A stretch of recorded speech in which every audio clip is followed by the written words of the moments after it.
À l'Artec aujourd'hui avec Maïma qui va nous présenter son entreprise. Bonsoir. Bonjour, je suis Maïma, je suis experte en communication vibratoire consciente. J'accompagne des milliers de personnes dans le monde pour pouvoir mieux gérer leurs vibrations, leurs ressentis et en faire une force dans leur vie. Actuellement, je suis en tournée en Guadeloupe, donc j'ai eu ma conférence samedi dernier à Goyave, j'en ai une autre à Petit-Bout. Après, je pars pour Paris et après, je pars pour le continent africain. Voilà. Alors ça consiste en quoi? Alors, ça consiste à dire aux gens tout simplement qu'aujourd'hui, ton ressenti, cette espèce d'héritage ancestral où nos ancêtres ressentaient le monde, ressentaient une plante, ressentaient la mer, ressentaient la rivière, aujourd'hui tu peux en faire un levier, tu peux en faire une force et ne plus en avoir peur. Tu en as peur pourquoi? Parce qu'on ne te l'a jamais expliqué, on ne t'a jamais donné des outils pour le faire et pourtant, tout est énergie, tu le ressens. Tu ressens quand tu dois mettre quelque chose en place, il faut une énergie. Tu ressens quand il y a quelqu'un près de toi, son énergie ne te va pas ou son énergie te va. Tu ressens quand tu es dans un lieu, ce lieu-là n'est pas fait pour moi parce que c'est une énergie qui ne me porte pas et qui ne m'apporte pas. Aujourd'hui, tu n'as pas appris à ressentir qui tu es. Donc, tu ne sais pas le donner au monde. Tu ne sais pas donner ce potentiel au monde. Et moi, je suis là pour te dire non, on arrête les bêtises. Aujourd'hui, si je dois donner quelque chose à quelqu'un, c'est parce que je sais ce que je donne. Si aujourd'hui, je dois donner mon énergie, mettre mon impulsion, ma vibration quelque part, c'est parce que j'en suis maître. Et que je décide, que je te donne ça, que je fais ça. Ma détermination est une énergie, ma foi est une énergie, mes pensées sont de l'énergie et aujourd'hui j'en suis capitaine. C'est excellent, c'est vraiment captivant. Merci. Alors si les gens veulent avoir plus d'informations entre-temps, maintenant, ils se disent comment faire pour aller sur quel site. On sait que maintenant tout se passe aussi par les réseaux sociaux. Avez-vous des réseaux qui puissent rentrer en contact avec vous? Oui, alors j'ai centralisé un petit peu tous mes réseaux. C'est sur mon site maima.fr. Comment ça s'écrit? maima.fr. Et là, vous allez trouver ma tournée, vous allez trouver des vidéos sur YouTube que les gens adorent. Vous allez pouvoir me suivre sur Instagram, je fais des lives. Vous pourrez aussi me suivre sur YouTube. Et c'est vraiment pour vous dire qu'aujourd'hui, il y a une femme, elle est noire. Elle est connectée à ce que la vie exprime et elle est totalement épanouie.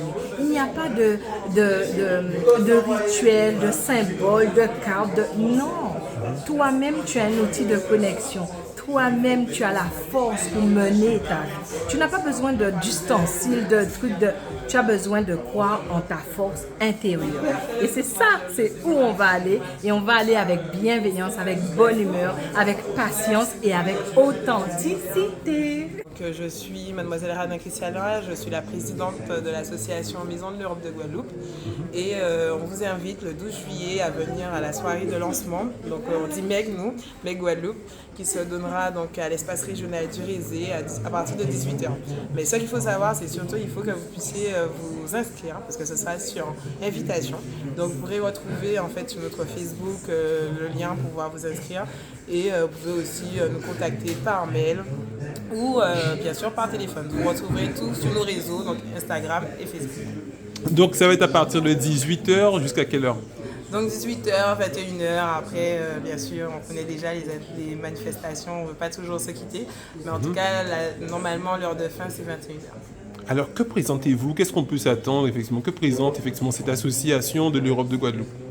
Alors, la Maison de l'Europe de Guadeloupe lors de l'événement, on va vraiment présenter l'association. Donc, je ne peux pas donner trop d'éléments. Mais il faut savoir que c'est une association qui a pour vocation de communiquer et d'informer sur les politiques européennes. Et on va travailler un peu avec tout le monde. Je ne veux pas dire plus. Donc, si vous voulez plus d'informations, venez le 12 juillet à l'espace régional. À partir 12 juillet. Voilà. Alors, y a-t-il un site internet? Y a-t-il un Facebook, Instagram, oui, TikTok? sûr. Alors, on n'a pas de TikTok, on a Instagram, Facebook. Le site internet, il est en cours, donc on veut faire les choses bien, donc on n'a pas encore publié. Et donc vous retrouvez sur MEG Guadeloupe, c'est pour ça que je parlais de MEG, donc MEG. MEG, hein. Voilà, Guadeloupe ou MEG.Guadeloupe. Donc sur notre Facebook, sur notre Instagram, vous nous retrouvez. Voilà. Donc bonjour, je suis Nicolas Parvin, vice-président étudiant du CROUS Antilles-Guyane. Alors au niveau du CROUS, effectivement, qu'est-ce que vous proposez à ces jeunes qui veulent effectivement des fois se former, des fois voyager, mais qui n'ont des fois pas de moyens aussi? Comment peuvent-ils atteindre tous leurs objectifs au niveau scolaire? Donc le CROUS, le Centre régional des œuvres universitaires et scolaires, est une création étudiante, aujourd'hui également administrée avec le concours de l'État, dont je suis actuellement vice-président pour la région Antilles-Guyane, a une mission sociale. Donc vous avez l'université qui dispense les formations et le CROUS gère l'aspect social. Donc vous avez le logement, la restauration, mais aussi les aides. Parmi ces aides, on compte les aides annuelles, plus communément appelées la bourse. Vous avez les aides ponctuelles, parmi lesquelles les aides d'urgence, mais aussi des aides sur la logistique et tout ce qui pose un problème, une difficulté dans le cadre des études aux étudiants qui, par le biais des services, du service social, de l'assistance sociale, renseignent un dossier qui est étudié en commission ASA. Voilà. 2020, effectivement, cette crise sanitaire mondiale. Donc je suppose que vous avez connu beaucoup de difficultés parce qu'on ne pouvait pas sortir, plusieurs jours où l'établissement devait être fermé. Comment vous avez vécu cette situation? Alors moi, j'ai vécu la crise sanitaire en Allemagne. Moi j'étais en Erasmus pour mon master 1, deuxième semestre. Et la gestion administrative du gouvernement fédéral allemand n'était pas du tout la même. Donc il n'y a pas eu de confinement, ce qui me concerne à Berlin. Donc c'était pas la même gestion. C'était très très différent. Je voyais sur les réseaux sociaux le confinement, les protestations. En Allemagne, ça a été géré, on va dire autrement. Les magasins sont restés ouverts. On a juste pris soin de mettre en place des gestes barrières, des quotas, y compris dans les supermarchés, un nettoyage systématique des caddies, la promotion de la responsabilité, de l'autodiscipline. Voilà, donc même les cinémas sont restés ouverts, même certaines discothèques ont ouvert. C'est assez drôle parce que je sais que ça peut sembler bizarre en pleine crise sanitaire. Ah oui, c'est vrai que surtout nous en Guadeloupe, on était privés de tout. Moi, j'ai eu l'occasion d'intervenir sur Guadeloupe Première durant la période de la crise sanitaire. D'accord. Nicolas avait justement une émission le vendredi. Et effectivement, il y avait un certain contraste, mais justement, c'est tout l'intérêt des études de politique publique comparée. C'est-à-dire d'une frontière à une autre, à 1 kilomètre près, on est sur des gestions très différentes.